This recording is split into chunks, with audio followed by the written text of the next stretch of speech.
One day in a small town, a local teacher known for his unique way of teaching made a special visit to a primary school.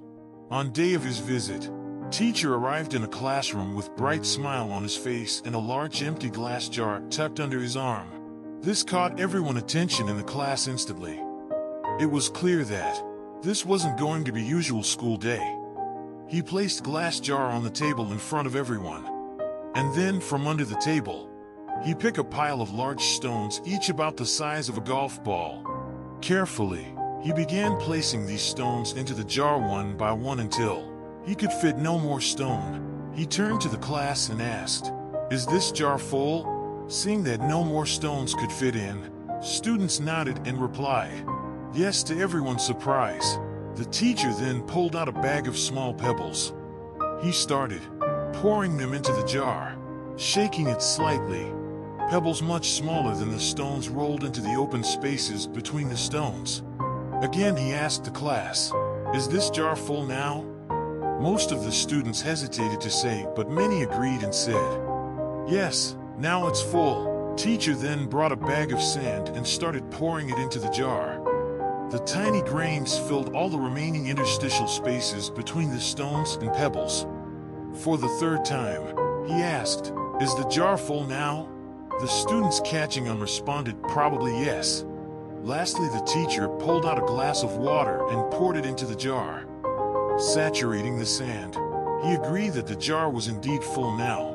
He looked at his students and explained, "I want you to imagine that this jar is our life. The stones are the important things, our family, our health, and our friends. Even if we lost everything else but have these, our life still would be meaningful. The pebbles are the other things that are important, but not everything. Like our job, our house, our car.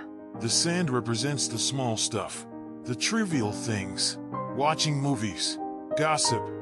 He continued and said, "If we put the sand or the pebbles into the jar first, then there will be no room for the stones.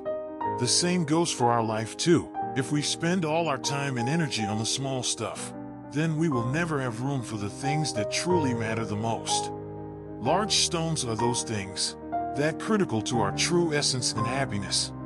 They represent spending quality time with our loved ones, caring for our health. If we don't prioritize these, we may find at the end that we've left out the most important parts of our life." He then concluded, "We must make sure that we put the stones in first.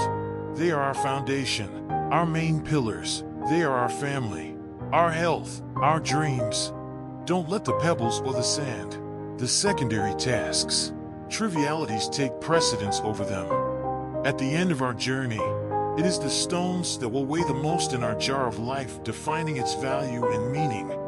Like this glass jar, let our life be driven by the things that enrich our spirit, that fulfill our soul, and that matter the most for our well-being. Everything else are just pebbles and sand." As a teacher concluded his speech, a thoughtful student raised his hand and asked, "But teacher, what about the water? Where does that fit into our lives?" The teacher smiled at him and responded, "The water. The water signifies that no matter how full our life may seem, there's always room for a cup of coffee or tea with a friend. No matter how busy we are, there's always space for small moments of joy, relaxation, and connection with others.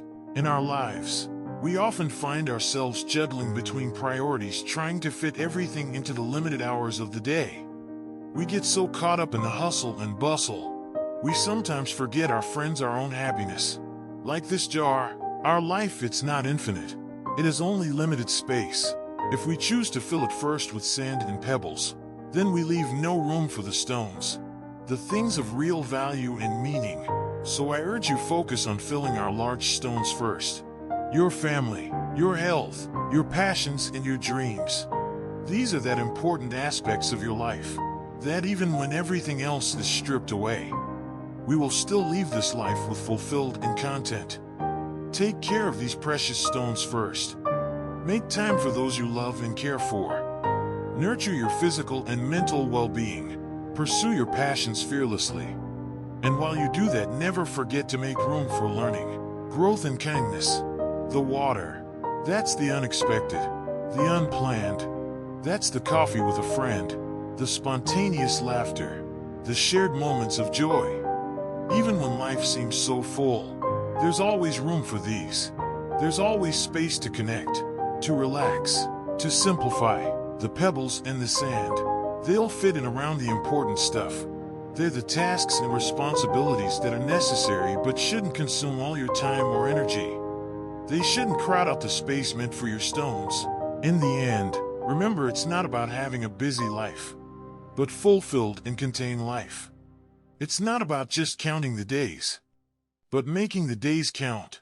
It's about balancing the stones, the pebbles, the sand, and the water, in a way that enriches our life and brings true joy and happiness. For more inspirational stories, please do subscribe and hit the bell icon.